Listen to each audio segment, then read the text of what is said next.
So we're going to talk about digital skills, and I have to confess, I have a bit of skin in the game when it comes to digital skills.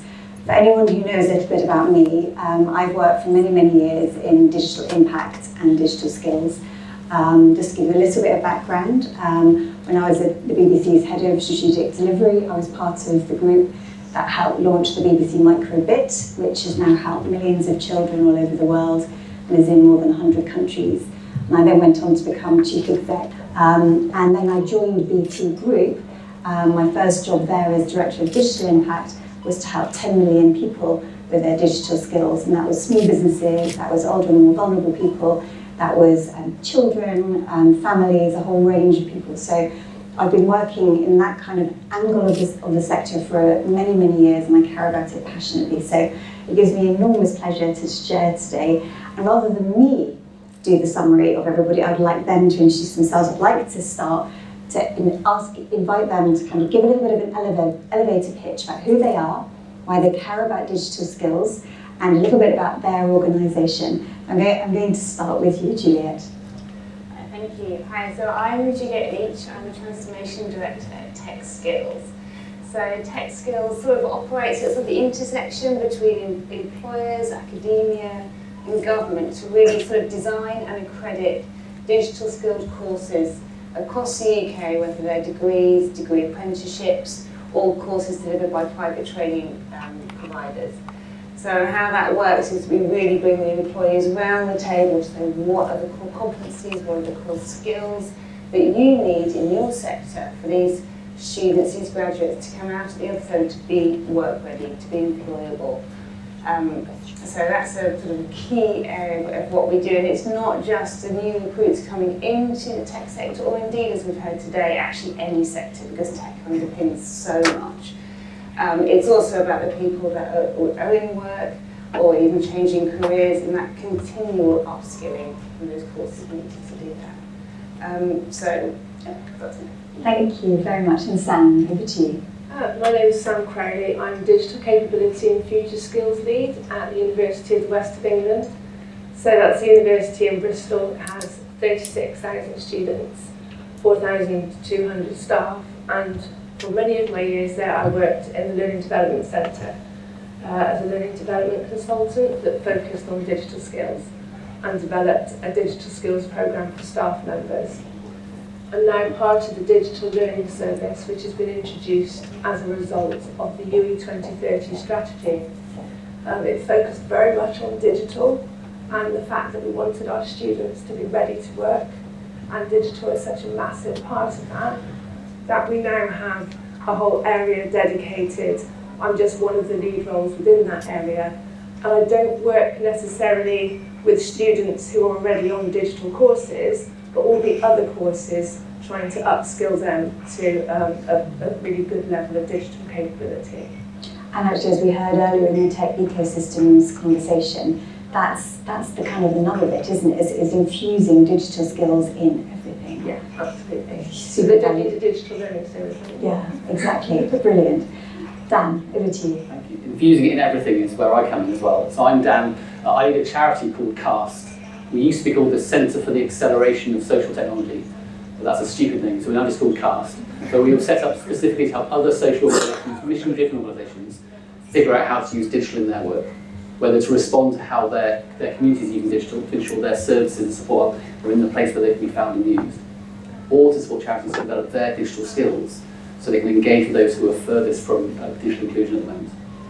Very much interested in how we can bring more people into these conversations to align social impact with digital impact. Thank you very much, Dan. And I do have to confess that we have a relationship in the sense that I'm the chair of his board. So I get to see Dan in action all the time, and I have to say it's the most amazing charity. I've been so proud about what you've achieved over the last few years. Mike, over to you. Hi everyone, good afternoon. My name is Mike Morgan. I'm the Operations Director for 𝗕𝗂𝗶𝗶𝗍 Specialist Recruitment, based in Birmingham. 21 years next month I've been with 𝗕𝗂𝗶𝗍 in the Birmingham office, so pretty institutionalised now. For those of you who don't know 𝗕𝗂𝗶𝗍 is a global specialist recruiter, 33 countries. We have 99 offices in the UK, with Birmingham is the second largest in the UK outside of London. We have really invested in our tech business over the last couple of years. We went from 6 heads in Birmingham, my team, peaking at 45. So some huge growth there, focusing on really key areas in this digital space, like cybersecurity, data analytics, and software development. So although I am not a technical person, I'll get that out really early on. I spend most of my days talking to clients, talking to people looking to get into the sector, or people already in the sector looking to upskill and get more into the digital space. Brilliant, thank you. And Mike, I'm going to stay with you for the first question, if I may. So, for those of you who haven't yet read the entire 84 pages of the report, unlike some of us here, I would like to give you a little bit of an overview of how they looked at digital skills. So it's been the Ofcom Technology Tracker, the ONS Internet Users Data, the government's DCMS Business Data Survey, and the 𝗕𝗂𝗏 Higher Education Digital Study. It's just some of the data points and the data sets that we've embraced and analysed to try to leverage to get some insights. But as both Nick and James will tell you, we know we need lots more data to try to really understand the digital skills picture for the country. But Mike, when you think specifically about the data that you at Hayes have been looking at, you've been tracking the last number of years, what does it tell you about the need for digital skills in the country today? Okay, so at Hayes we track data in a number of different ways. Obviously we follow the ONS and all the stuff that comes out. But we're really fortunate to be such a large agency. We've got 1/6 of the working population in the UK are on our database. Did you hear that? 1/6 of the working population on database? It's a huge pool of information, and we do regular surveys to both the client base and to people looking for work. And we do a lot of stuff with that. So we're always releasing reports, whether it be around salaries, rate information, what people are looking for. But we do a report every year what workers want, and that basically is going into a deeper dive in terms of if you are looking to move jobs or you're looking to hire, what kind of things do you think as a customer that people are looking for, and then this is what the candidates are actually looking for. Okay, so we've got loads of data that use off our own database, but no one would be surprised in the room to know that at this moment in time there's an absolute huge need for digital skills, okay? And I mean, as well as skills in the technology sector, what we are finding we're getting asked an awful lot for, especially in the last 12-18 months, is yes, it's great to have the technology and the digital skills, but actually it's the softer skills that employers are looking for, okay? So people are getting asked for the word resilience quite a lot, and ambitious people, and people who are basically very good communicators, good stakeholder management skills, and leadership skills as well. So although it is really important to have those digital skills and the technological skills that are really coming out of universities, or whether you're in industry or whether you're keeping up to date with new technology, the softer skills we're getting asked for loads as well. So I don't want to take away from all the digital stuff, but that is really important to employers at the moment. In the post-pandemic years, we've had, it sounds like the way things are going at the moment, jobs requiring digital skills are likely to rise again by another 12% going into 2024. So the skills part is still as equally as important as the softer skills. But I just wanted to get that out now. Actually, softer skills when you're going for a job is really important. I completely endorse that actually, and I almost go as far as to say that people talk about digital skills, and that is vital. But actually, it's about skills in the digital world that I think is the underpinning of all this, which comes back to something Sammy was saying earlier. Even if you think about how you want to play with large language models, actually the prompt engineers, people who are going to write the prompts, I don't know if any of you have played with it, but actually being able to refine the way that you tell the computer what to do, that's where the fun stuff comes in, and that's where you're unleashing your imagination. It's less to do with your digital skills and more to do with your creative skills. So I mean, I fully endorse that. And in the business environment, and I think this is as important in small businesses as it is in larger corporates.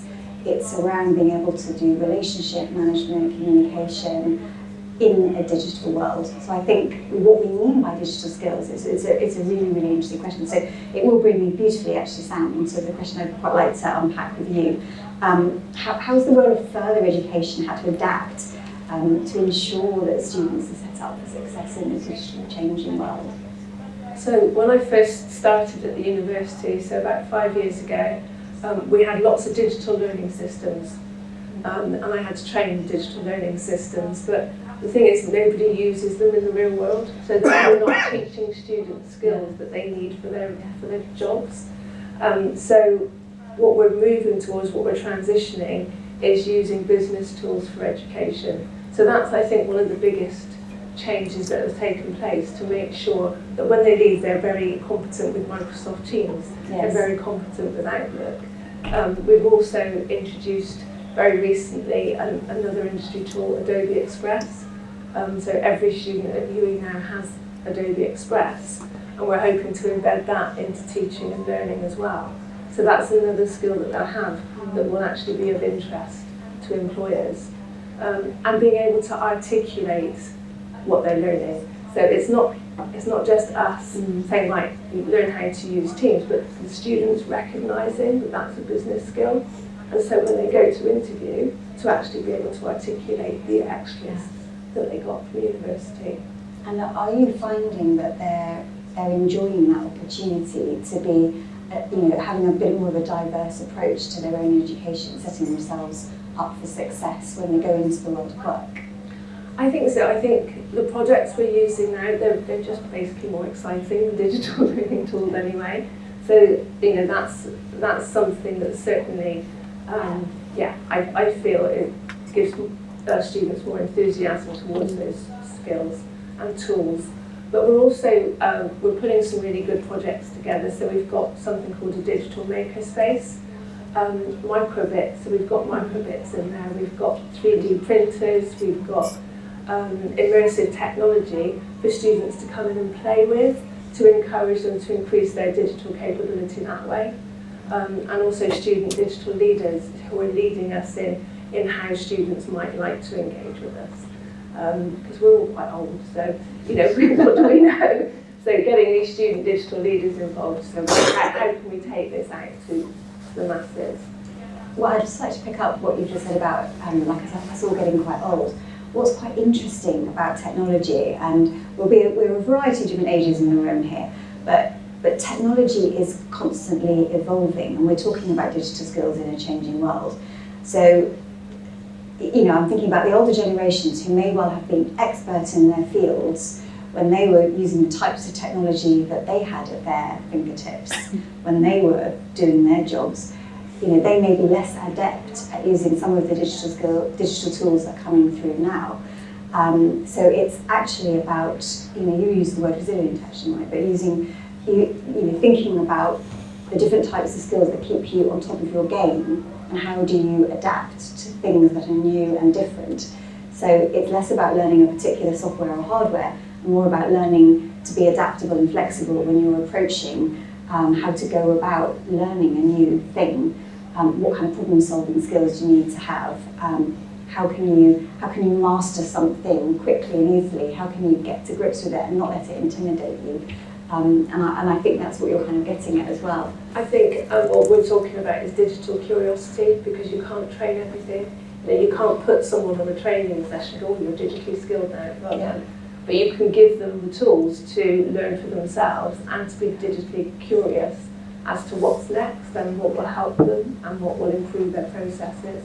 Yeah, I think that's so right. And in fact, some of the learning you do in your own time, when you're just having a play, and use the word play, I love that. When you're playing with technology, that's when the learning is really beginning to embed. So Dan, thank you very much. I'll come to you now. And just thinking about it, the kinds of organisations you work with in the social and civic sector, what are your observations about the power of ensuring that staff and volunteers are suitably exposed and upskilled to master the power of tech? Thank you. I think that there are two ways to look at this. The first is, just with every other business, charities need to be able to respond to new behaviours, and particularly how people are looking for support, for communities, for resources, for solutions online. And if charities don't have the skills to respond to that, most people will go around them and find services and support elsewhere. To give that an example, there are over 250,000 apps available to support you with your mental health. They've been downloaded over 4.9 billion times. That shows there's real demand for support, and yet 0.01% of them have any evidence of the efficacy of their approaches. And what that means is people are desperate for digital solutions to support them in their own lives, in their personal lives. And at the moment, they're looking for digital solutions that aren't created with all the expertise that's within the charity sector in the UK. So the first part of that answer is how do we help charities ensure they're in the place where people are looking for that support, so how can we develop that capability. But there's a second side too, which is charities often work with those who are most excluded, and the overlap between digital and economic exclusion is really clear. These are places where we can help those who are digitally excluded at the moment to develop these new skills. Charities are at that nexus, and if we think about the local partnerships we've been talking about this morning, if they include charities, then we can reach out to those who don't have skills, and we can support them to develop them within that group. So the first is helping charities become even more relevant and supportive based on new behaviours that do exist. And the second is how can we support charities to have the skills to help those who don't have those skills. Yeah, because actually investing in growth, and particularly in technological growth, it automatically then has an uplift effect, because what it does is it influences like a ripple effect the various other people who will then benefit from that, doesn't it? What do you think? Yeah, absolutely. So, and they're parts of these local clusters. I think one of the things we heard this morning is we don't have some of the data of what's really going on in local communities. Charities have lots of data and insight to what's happening in those communities. In fact, I would say they're possibly the best untapped sensor network we have across the UK. They're in all the places that we struggle to reach. They're talking with all the people who we want to help.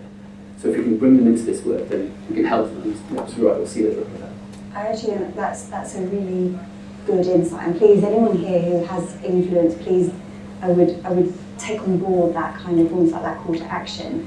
Listen to the people who are running the charities, because they really are measuring impact all the time. They don't secure funding unless they're able to show how they've delivered impact, and that can be very different to the world of business. It operates differently, doesn't it? And it is about proving a kind of almost like a correlation between something that you did and then what was the output, what was the outcome that you then delivered. So really, really powerful kind of call to action there. So second that one. Julia, I'd like to come to you now. You at 𝗕𝗂𝗶𝗹𝗀𝗶, you've got an important role to play across the whole of the UK, which is very, very pertinent to what we're talking about today with the local digital skills capital, local digital capital. How do you even begin to triage your focus, ensuring that you're making the greatest possible impact? So just picking up that impact point again, and particularly through the three kind of groups that you serve in particular, so the employers, the educators, and the learners. Well, it's very much about bringing them all together, but also learning from each other. So employers are very much at the beginning, the middle, and the end of everything that we do. I mean, they're the ones that form the need for these digital skills. They're the ones that when we're looking to accredit a new course, like a FinTech Masters or a degree, we bring them around the table, the relevant employers around the table, and say, what are the skills, what are the core competencies you really need for these students to come out with to be employer ready, to be work ready. And as you said, it's not just about the tech skills, it's about the coding, it's actually about the softer skills around the outside. It's the problem solving, it's being creative, it's the sort of working in partnership and collaboration on different projects. So it's all of that, and throughout the learner's experience, and we do accredit degrees at UWE, which is great, they have an enhanced learning experience. So the learners are constantly in sort of connection with employers and learning from employers throughout there. So that when the learners come out of university, not only do they have the skills, the core competencies that they need, that employers are actually looking for, but they have the confidence to be able to operate in a work environment. And of course, sort of the education, the universities, the private training providers, I mean, they're the enablers. So they're the one, we know they want to get the best talent onto their courses, they want to deliver the best experience for their learners, they want to get the best results, from their learners, and they want their learners to be in employment. And, and I can say for Tech Industry Gold accredited courses, they outperform all other degrees in all of those matrices, apart from medicine, professional, across the board. So. Why do you think that is? I think it's because it is bringing together the employers right at the start of the whole process to say, so these people are going into, whether it's a degree or it's a private training course to say, I want to get a job at the end of this. I don't necessarily know what the job is that I want to get at the end of this, but I want to be employable. And so it's working with those employers to say, actually, these are the skills we need now, these are the skills we're going to need in the next 5 years, you know, and really feeding into that whole learning process throughout the studies. So yeah, it's very powerful. I don't know if we saw any of our BT apprentices in the room, but BT's been running apprenticeships for the last 60 years, and I was completely astonished. I mean, I joined BT because I believe in the company and I like what it stands for. You know, they connect for good and they believe in building trust and so forth. But when you get under the skin of what they're actually doing, it really is quite amazing. And since 2018-19, they've had 80% retention rates of people that complete apprenticeships.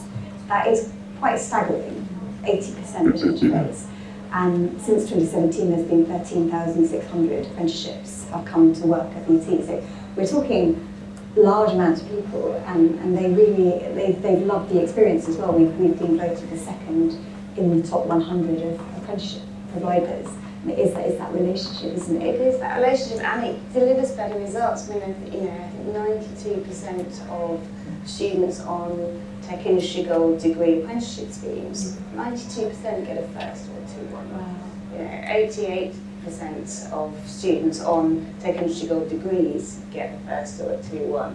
You know, and that interaction that you get with apprenticeship schemes, which is great with larger providers, but it's very difficult for SMEs to sort of access. Yes, well, I think it's been mentioned a few times today about the apprenticeship levy and thinking about how that might be able to change to unlock more opportunity. And I have noticed my friend Issa is in the audience, so I'm sure you'll have a question at some point. Runs lots of things to do with apprenticeships, so we'll probably come to you later. But when you are, finding the right people to come and do this, because there are staggering outcomes that you're generating in terms of the results, is there something in common that some of these students have, the qualities that they have in common? Is it something like Sam was saying about curiosity, or is it something else, or is it just a happy coincidence? It's a really good question. I think when they start the courses, I don't think we know. I think we see that as they go through, that certainly that curiosity and that creativity and that sort of willing. So I think part of the key thing around the courses are around these kind of finding solutions, looking at what is the outcome you're looking to get and what are the ramifications of the outcome you're looking to find. And it's all of that creative thinking that I think we're seeing very much in those students now. And because, I've got children doing A-levels at the moment, in computer science, and, their job might not be invented yet, Yes. So it's not that They might invent it. They might invent it. So it's not that they're going to university going, I know exactly what I'm doing, I know the coding I need to learn. It's like, I want to create, I want to solve problems, I want to change the world, essentially. Brilliant. So Mike, that's a brilliant segue into where I'd like to go next with you. When working in Hayes, how do you've been there 21 years? Quite a nice heritage there. What are the kinds of things that you're telling the people that you're working with? Yeah. 1 in 6 of every adult in employment you're working with. So what are the kinds of things you're doing, kind of building on that idea of wanting to change the world? Well, on the back of Julia, what you were just saying there, I've been in Hayes 20 minutes, but I've been in the tech, running the tech team for 8. Okay, so I'm still fairly new to it. But I've been going to universities ever since I started doing tech because I want to understand what they were learning. Because I think it's really important when I'm going out to talk to clients and they're going, right, I need people with these skills and that skills, that I can feed back to them what's being taught to them, to the people they're expecting coming in. One of the things that I've noticed of a huge change is that when I used to go and talk to the students, I used to go sit with all the 3rd years and do a kind of like, my desk's outside, I'm going to be here all day, come out and have a conversation about what you want to do. And they just come out and they go, don't know. I'm doing computer science, but I don't know what to do afterwards, and I want to do something with computers. And I've recently just done my latest one and spent the day at PCU and spoke in the lecture halls. I met 92 of their 3rd year graduates in a day. And I would say 80% of them came out and sat down with me and said, I want to be a software developer, and I want to be a .NET or a full stack specialist. I want to be a data scientist. I want to be a cybersecurity expert. And that for me was brilliant, because I know that someone's been going in and doing some more work, and they're pointing in the right direction.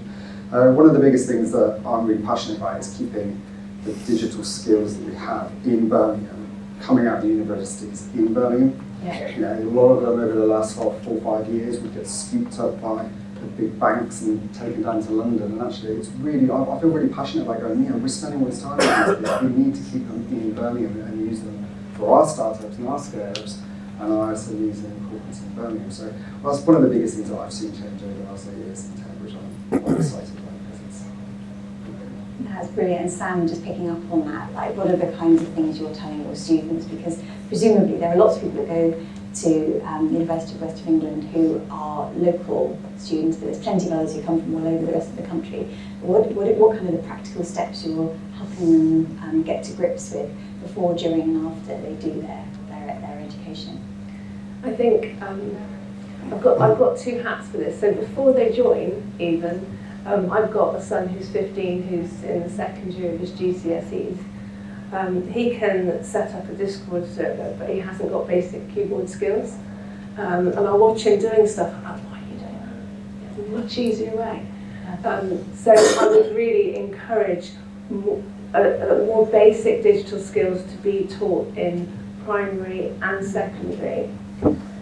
He also started his GCSEs last year, really excited to do computer science and BTEC in ICT, but there's been no teachers, and he's now really disengaged. So I think there's definitely some investment that needs to happen before we even get them. However, there is a massive amount of free information out there, and they can upskill themselves.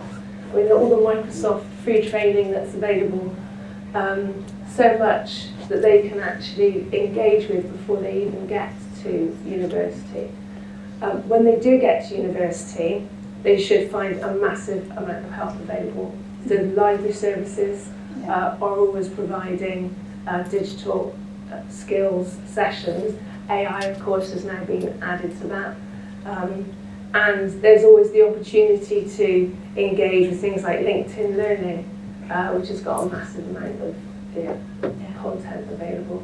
Well, I think that, you know, the call to action and the recommendations that 𝗕𝗂𝗶𝗹𝗀 have put together exactly mirror what you've just suggested there. And maybe next year we need to actually have a few navigation points about some of the amazing resources that we can be pointing people to, including Microsoft, LinkedIn, etc. That's a really good point. Thank you. Just in the interest of time, I'm going to whiz through the last couple of questions. So Dan, what resources would you recommend for particularly time-poor, highly stressed, highly pressurised social sector workers? Very quickly, to keep us to time, there's been a network that's been growing for the last 4.5 years called Catalyst, or 𝘕𝗓𝗏𝗏.org.uk, which is a growing network of 500 different digital agencies and partners, about 20,000 charities, that's trying to understand how charities can best support their communities. And within that network, there's a really big focus on reuse. And what I mean by that is sharing resources that other charities can pick up and customise and reuse to benefit their communities. So in the interest of time, I point to 𝘕𝗓𝗏𝗏.org.uk. That's great, the Catalyst. So, and how do you Google that? I would go very slowly, use any search engine you like, 𝘕𝗓𝗏𝗏.org.uk. There we go, 𝘕𝗓𝗏𝗏.org.uk. Thank you very, very much. And Juliet, turning to you, there are no silver bullets in life, as we know. We wish there were. And as we were talking earlier about the tech ecosystems, it's not about fixing one thing, and certainly not in the digital skills world. But are there core skills that you would recommend that people do sort of double down on and try to invest in if they're thinking about their own improvement from a lifelong learning perspective as well as your students? I mean, I think the lifelong, I think you have it there, the lifelong learning. Actually, I think one of the core skills is this willingness, this ability to keep on learning and to know that this is part of your career moving forward.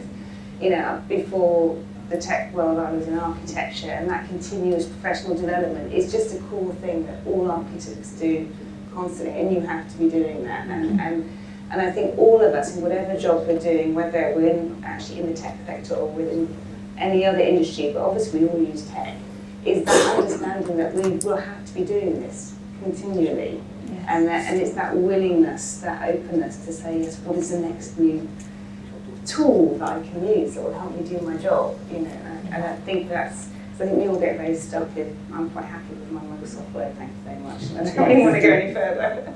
Although now, of course, you're co-pilot, so you can help Microsoft, even though Microsoft can help you do stuff that you couldn't do before. I think I've got time for one quick question before we bring this all to a close. If anyone has something burning they would like to ask. Yes, please. Would you like to introduce yourself and ask your question? There's a mic coming.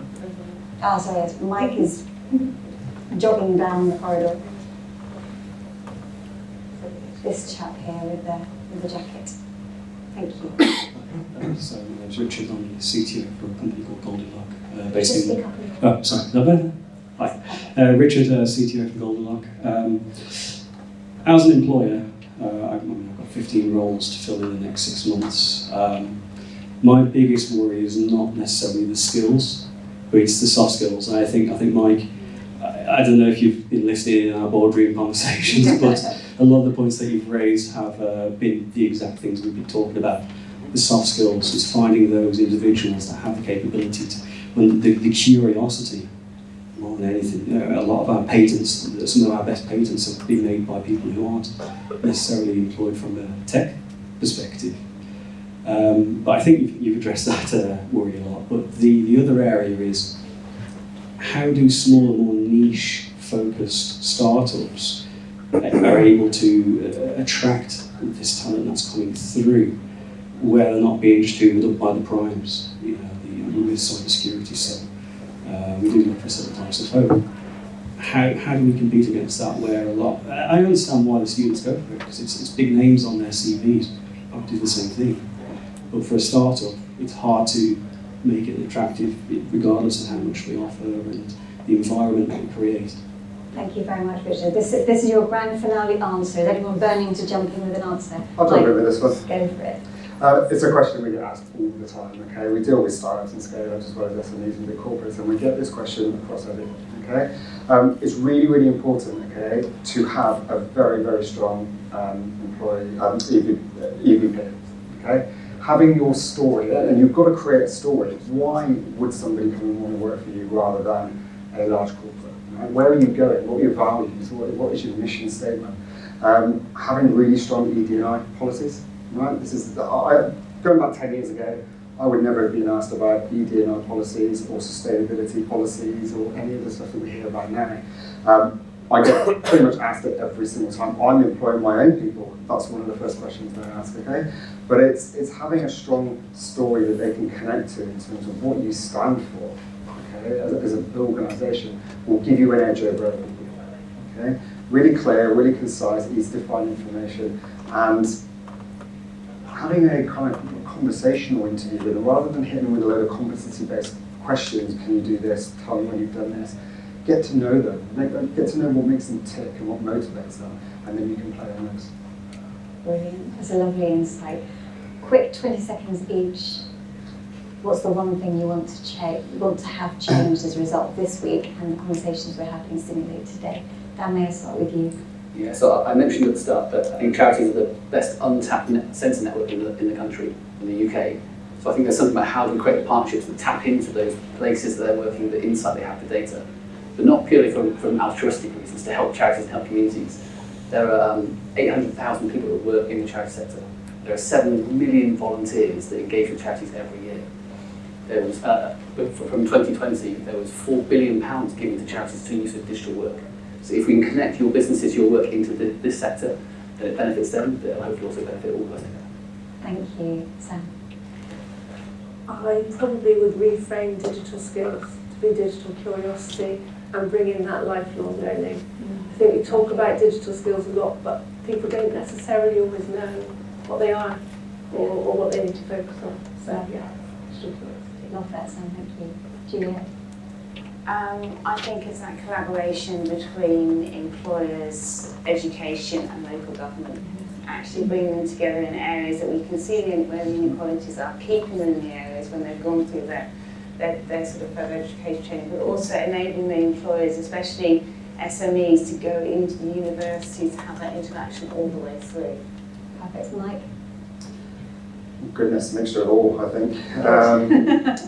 Look, it's not easy at the moment. I don't try to attract people. I know that, but I just think having a really robust kind of recruitment policy and procedure as well is really, really key to getting the right talent you need. Okay, and making it an attractive place to work. Thank you very much. Please join me in thanking all of my panel.